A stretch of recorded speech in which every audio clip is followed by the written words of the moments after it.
مفيش فريق عايز يكسب دوري بيخسر 5 نقط في اول 5 ماتشات من فرقتين صاعدين لسه من الدرجه الثانيه.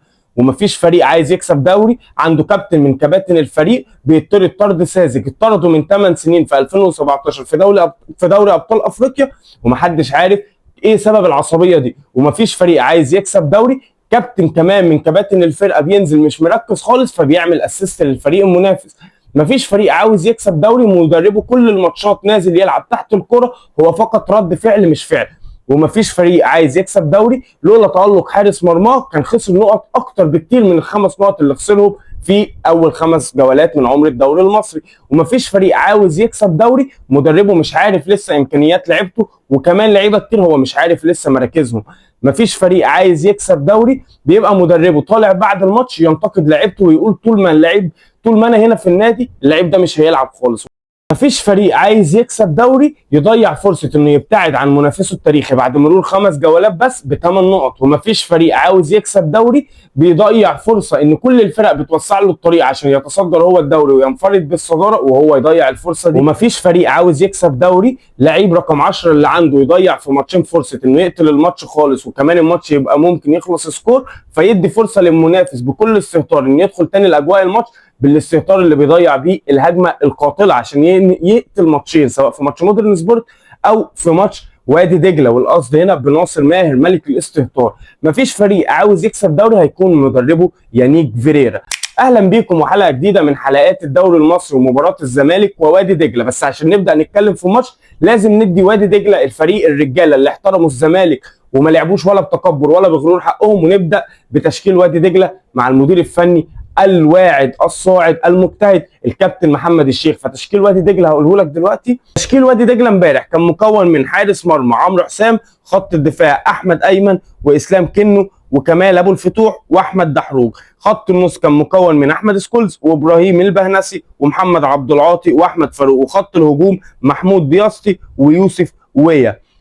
اما يانيك فيريرا فقرر يلعب زي ما بيلعب كل ماتش، حارس مرمى محمد صبحي، خط الدفاع حسام عبد المجيد ومحمود حمدي الونش، على اليمين عمر جابر، على الشمال محمود بن تايج. خط النص مركز 6 سيف جعفر في اغرب تقريبا مركز يلعب فيه سيف جعفر منذ صعوده من الناشئين، ومدرب مش عارف خالص امكانيات لعيبته. لما تلعب سيف جعفر بمركز 6 امبارح انت تبقى 100% مش عارف امكانيات لعيبتك. انت بقالك اكتر من شهر بتعمل ايه في التدريب اما انت مش عارف كل لعيب ايه هو مركزه. مركز 8 عبد الله السعيد، مركز 10 المستهتر ناصر ماهر، على يمينهم اخوان الفينا البرازيلي، على شمالهم شيكو بنزا، وتحت مهاجم عدي الدباغ. يبدا الماتش ممل، الماتش ما فيهوش اي حاجه غير بس انتشار جيد جدا من لعيبه وادي دجله. ولعيبه الزمالك باينه من اول دقيقه نازله بتكبر، نازله بغرور، نازله كانها ضامنه ال3 نقط هتاخدهم وتمشي، وخصوصا بعد تعثر الاهلي امام بيراميدز. في الدقيقه التاسعه بيضغط لعيب الزمالك بقياده عدي الدباغ وناصر ماهر على كمال ابو الفتوح مدافع وادي دجله، فبيغلط كمال ابو الفتوح، فبيقوم ناصر ماهر مسجل اول اهداف نادي الزمالك. عشان كل الناس اللي بتتفرج على الماتش زملكاويه اهلاويه او اي حد مهتم بامور كره القدم المصريه يقول ده خلاص ليله سكور تاريخي للزمالك النهارده. الزمالك قبل التوقف الدولي هيبقى هو متصدر الدوري المصري بفارق 8 نقط عن الاهلي وبفارق 2 عن المصري البورسعيدي. بس يحصل عكس اللي كل الناس كانت متوقعه. ايه اللي يحصل؟ تكبر وغرور من كل لاعبي الزمالك امبارح باستثناء بس محمد صبحي. الكره بقت فجاه مع وادي دجله، انت ما بقتش عارف مين هو دجله ومين هو الزمالك. لعيبه وادي دجله بقت بتلعب بلعيبه الزمالك بكل حته في انحاء الملعب، واخده الكوره رايح جاي وبتعمل كل اللي هي عايزاه. وعجبني قوي في وادي دجله استخدامهم ليه دحروج لعيب الفريق. ان انا ازاي كمدرب بقى الكابتن محمد الشيخ، وهنا تعرف الفرق بين امكانيات مدرب وامكانيات مدرب. ان انا عندي ممكن اعمل من فرقتي نقطه قوه، وهي ان انا خليت دحروج استفيد من الاوتاب بتاعته. شوف دحروج بيلعب الاوت من اخر الدنيا يوصل كانه كورنر وكانه فاول على حدود منطقه الجزاء. هنا خلقت فرقتي وخلقت لنفسي نقطه قوه، عكس خالص ما يانيك فيريرا اللي مش موجود خالص في الملعب. يانيك فيريرا ما حدش عارف هو بيقرا ايه، ما حدش عارف هو ايه ترتيبه، كل تغييراته غلط، كل قرايته للملعب غلط، كل تصريحاته يا اخي غلط. وادي دجله بقى هو اللي مسيطر على زمام الامور، وادي دجله هو اللي ماسك الكره، وكل لعيبه الزمالك في غرور وتكبر وحاله سرحان وتوهان غريبه جدا، وكأن الماتش كده كده مضمون، وحتى لو دجله تعادل وتقدم احنا هنعرف نرجع وهنعرف نسجل جول. القدر تاني بيجي كده يبقى عايز يساعد الزمالك، والقدر من جديد بيحاول يساعد الزمالك. كرة من شيكو بنزا الوحيد اللي كان بيحاول في الشق الهجومي لنادي الزمالك وحتى في كمسانده دفاعيه كان بيرجع وبيدافع وبيحاول.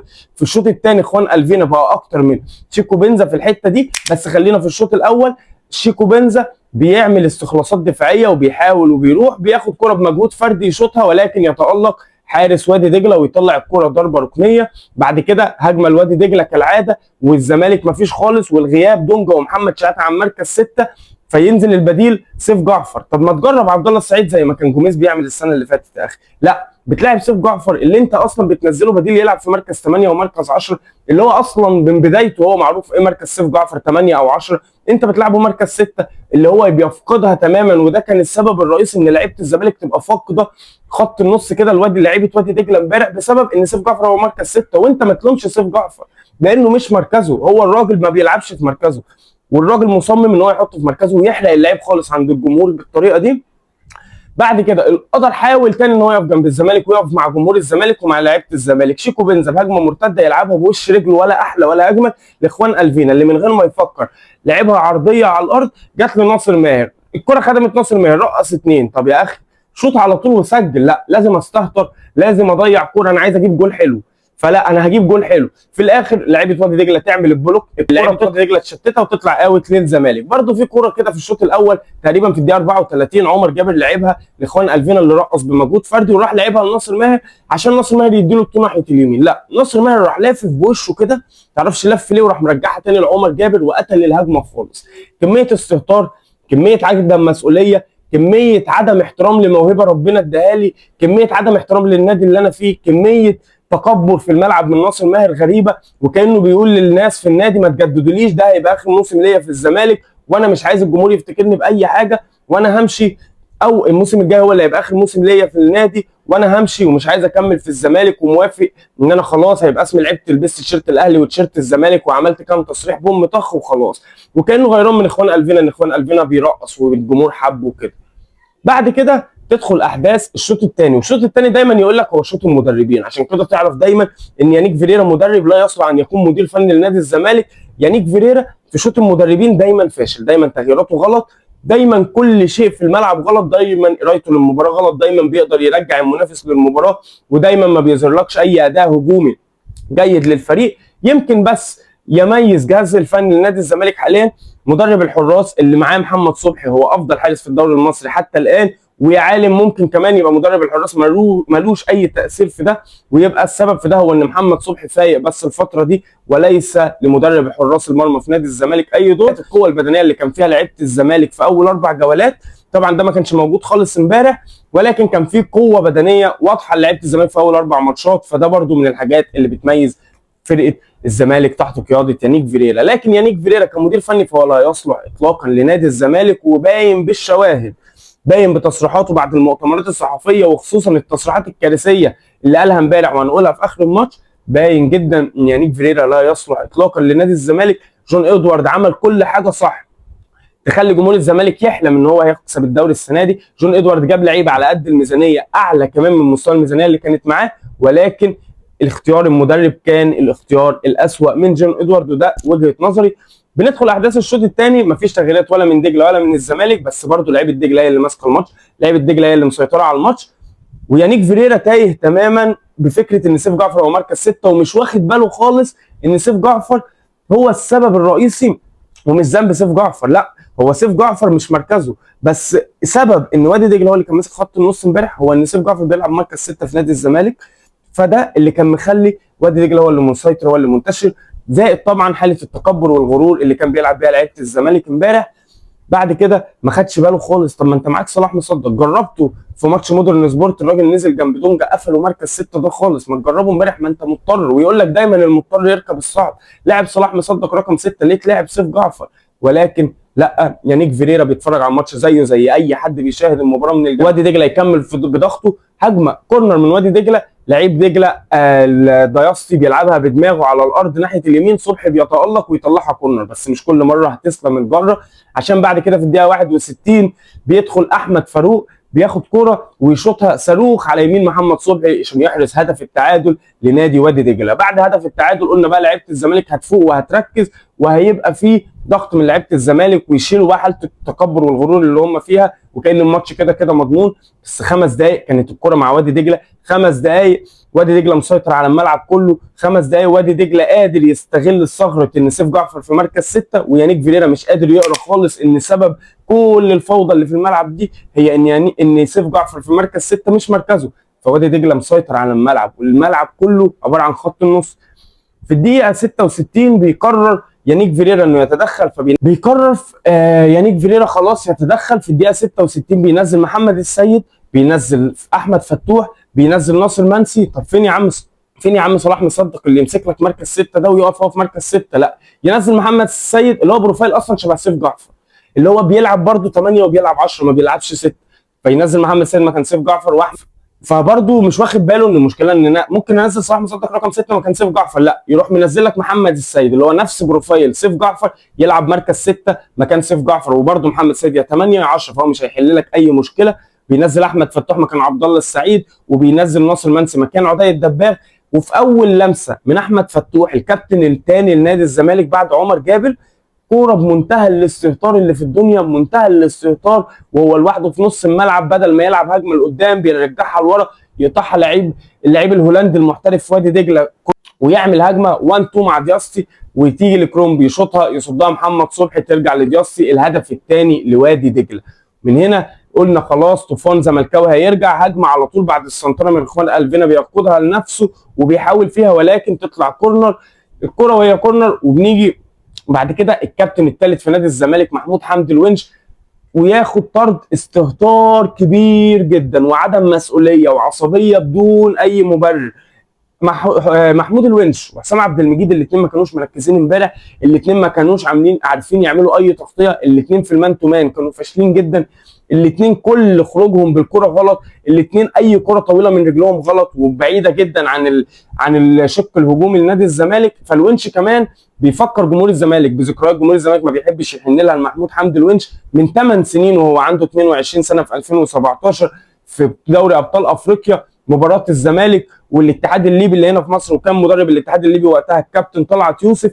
الماتش اللي جمهور الزمالك اكيد هيفتكروا اللي كان لازم الزمالك يكسبه هنا في القاهره عشان يتاهل من دور المجموعات. الماتش اللي باسم مرسي في اول ربع ساعه جاب جول بدماغه، والماتش كان كله رايح في اتجاه الزمالك وجمهور الزمالك بيحتفل في المدرجات. فجاه الونش بتدخل، يعني الونش فجاه بتدخل كله تهور وهو عنده 22 سنه قبل ما يعمل الريمونتادا اللي عملها على مستواه، بيعمل ضربه جزاء للاتحاد الليبي وبيطرد بسبب ضربه الجزاء دي عشان الاتحاد الليبي بعدها يسجل هدف من ضربه جزاء، وينزل الزمالك الشوط الثاني 10 ضد 11 ويخسر هنا في مصر من الاتحاد الليبي قبل ما يودع البطوله. ده بالظبط اللي عمله الونش امبارح وهو بيطرد طرد ملوش اي داعي ولا اي معنى وكله استهتار. وانت دلوقتي عندك 30 سنه كابتن من كباتن الفريق، تخلي فرقتك تلعب اكتر من ربع ساعه ناقصه لعيب بسببك، يبقى ده استهتار يا كابتن. يعني اما تيجي بقى تشوف الماتش امبارح ولاعيبه وادي دجله ازاي قدرت انها تستغل ان الزمالك 10 وهم 11. فاكر في ماتش فاركو لما لعيب فاركو السنغالي اتطرد لما دخل على الونش التدخل برده كان في تهور؟ فاكر لما اتطرد